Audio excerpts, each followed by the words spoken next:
ಅವನಿಗೆ ನನ್ನನ್ನು ಎದುರಿಸುವ ಧೈರ್ಯ ತುಂಬಿದೆ. ಅದಾವ ಶಕ್ತಿ ನನ್ನ ಮುಖ ಭಗ್ನ ಮಾಡಿ ತಲೆ ತಗ್ಗಿಸುವಂತೆ ಮಾಡಿದೆ.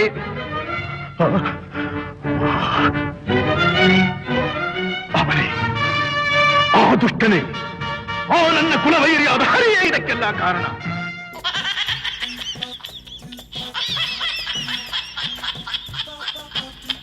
ಎಡ್ಡಿಜಿ, ಪೊಲೀಸ್ನವರಿಂದ ನೋಟಿಸ್ ಬಂದೈತಂತಲ್ರಿಪ್ಪ. ಪೊಲೀಸ್ನವರಿಂದ ಒಂದು ನೋಟಿಸ್ ತಗೊಂಡು ಬಂದ್ರು. ನೀವೇನ್ ಹೇಳಿದ್ರಿ?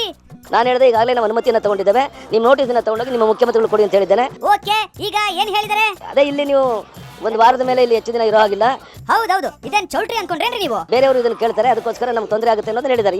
ಕರೆಕ್ಟ್ ಆಗಿ ಹೇಳಿದಾರಲ್ರಿ? ತೊಂದರೆ ಆಗುತ್ತೆ ಅನ್ನೋದು ಅವ್ರು ಮೊದಲೇ ಜಾನೋದಯ ಆಗ್ಬೇಕಾದ್ರೆ ಪತ್ರ ಕೊಟ್ಟ ತಕ್ಷಣ ನಾನು 7 ದಿವಸ ಮಾತ್ರ ನೀವು ಅನುಮತಿ ಕೊಡೋದು ಅಂತ ಹೇಳಬೇಕಾಗಿತ್ತು. ಹೌದಾ? ಆ ರೀತಿ ಹೇಳಿದಾರೇನ್ರಿ ಅವರು? ಆ ರೀತಿ ಹೇಳಿದ್ರೆ ಇವತ್ತು ಇಲ್ಲಿ ಕುಂತಿದ್ದಾರೆ. ಇದು ಕಾನೂನು ಬಾಹಿರ ಅನ್ಸುತ್ತಪ್ಪ. ನಮ್ಮ ಇದು ಕಾನೂನು ಬಾಹಿರ ಅಂತ ನಿಮ್ಗೆ ಕಳಿಸಿದ್ರೆ ನಮ್ಮ ಬಂಧನ ಮಾಡಿ ಜೈಲಿಗೆ ಕಳಿಸ್ಕೊಡಿ. ಹೌದೇನ್ರಿ? ಮುದ್ದೆ ಮುರಿಯೋಕೆ ಅಷ್ಟೊಂದು ಆಸೆನಾ?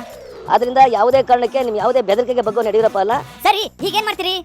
ಯಾವ ನಿಮಿಷದಲ್ಲಿ ಬೇಕಾದ್ರೂ ಬಂದು ನಮ್ಮ ಬಂಧನ ಮಾಡಿ ಜೈಲು ಕರ್ಕೊಂಡೋಗಿ ನಿಮ್ಗೆ ಸ್ವಾತಂತ್ರ್ಯ ಇದೆ, ಮಾಡಬಹುದು. ಆಯ್ತು ಬಿಡ್ರಿ. ಈ ಸಿಚುವೇಶನ್ ತಕ್ಕ ಹಾಗೆ ಸಿದ್ದುಗೇನಾದ್ರೂ ಪೌರಾಣಿಕ ಸ್ಟೈಲ್ ಅಲ್ಲಿ ಡೈಲಾಗ್ ಬಿಡಪ್ಪ. ನಿನಗೆ ಪೌರುಷವಿದ್ದರೆ, ಪರಮ ಪುರುಷೋತ್ತಮನೇ ನೀನಾಗಿದ್ದರೆ, ನನ್ನಂತೆ ನಿಜವಾದ ಗಂಡು ನೀನಾಗಿದ್ದರೆ ಬಾ, ಬಂದು ನನ್ನ ಎದುರಿಗೆ ನಿಲ್ಲು.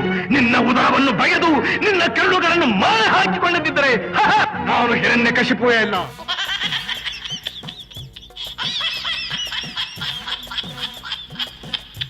ಡೈಲಾಗ್ ಬಿಡ್ರಿ ಅಂದ್ರೆ ಇಡೀ ಸಿನಿಮಾ ಡೈಲಾಗ್ ಹೇಳ್ತಿರಲ್ರಿ ನೀವು.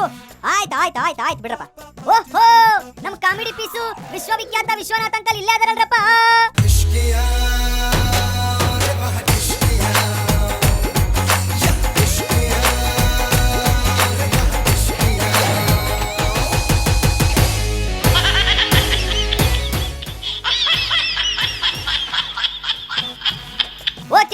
Okay, stop. ವಿಶ್ವನಾಥ್ ಜಿ, ಏನ್ರಿ ಸಮಾಚಾರ? ಮೊನ್ನೆ ಏನ್ ಮಾಡಿದ್ರು? ಶಾಸಕರ ನಾಯಿ ಕಟ್ಟೋದಿಲ್ಲಿ 5 ಕೋಟಿ EMD ದುಡ್ಡು ಕೊಟ್ಟು ಕಳಿಸ್ಬಿಟ್ರು. ಫಿಟ್ ಮಾಡ್ಬೇಕಾಗಿತ್ತು, ಅದನ್ನ ನಡ್ಸಕ್ಕಾಗದೇ ಇದ್ರೆ. ನೀವು ಯಾರ ಬಗ್ಗೆ ಹೇಳ್ತಿರೋದು ಬಿಡ್ಸೇಳ್ರಿಪ್ಪ. ಅವಾಗ ಬುದ್ಧಿ ಇರ್ಲಿಲ್ಲ ಕುಮಾರಸ್ವಾಮಿ ಅವರೇ.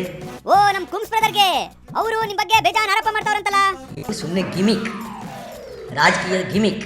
Is it? ಹೌದಾ? ಚುನಾವಣೆ ಬರ್ತಾ ಇದೆ ಲೋಕಸಭೆದು, ಆದ್ರೆ ಗಿಮಿಕ್ ಮಾಜಿ ಮುಖ್ಯಮಂತ್ರಿ. ಸರಿ, ನಮ್ಮ ಕುಮ್ಸ್ ಬ್ರದರ್ಗೆ ಏನ್ ಹೇಳ್ತೀರಿಪ್ಪ? ಅದಕ್ಕೆ ದಯಮಾಡಿ ಹೇಳ್ತೀನಿ, ಒಂದು ವರ್ಗದ ವಿರೋಧಿ ಅಂತ ಬಿಂಬಿಸಲು ನನ್ನನ್ನು ಪ್ರಯತ್ನ ಮಾಡ್ತಾ ಇದ್ರಲ್ಲ, ಅದಕ್ಕೆ ಧಿಕ್ಕಾರ ಇರಲಿ. ಅಷ್ಟೇನಾ? ನಿಮ್ಮ ಕೊಳಕು ಮನಸ್ಸಿಗೆ ಧಿಕ್ಕಾರ ಇರಲಿ.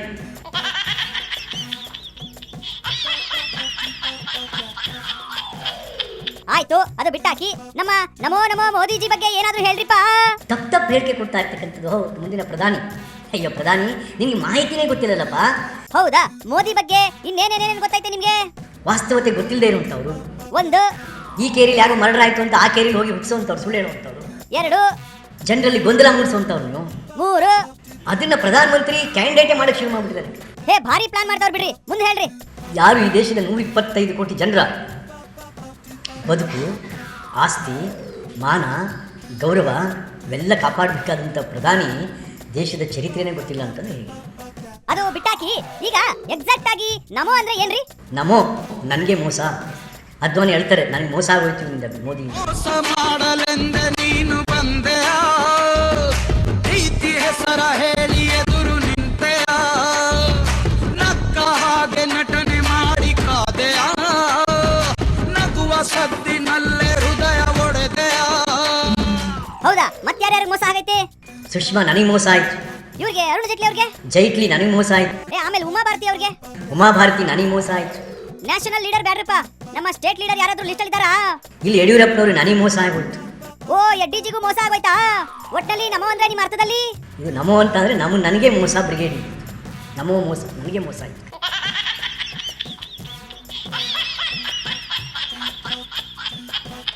ಹಂಗ ಆಯ್ತು ಬಿಡ್ರಿ. ಈಗ ನಮ್ಗೆ ಟೈಮ್ ಆಯ್ತು, ನಾವು ಬರ್ತೀವಿ. ಬೈ.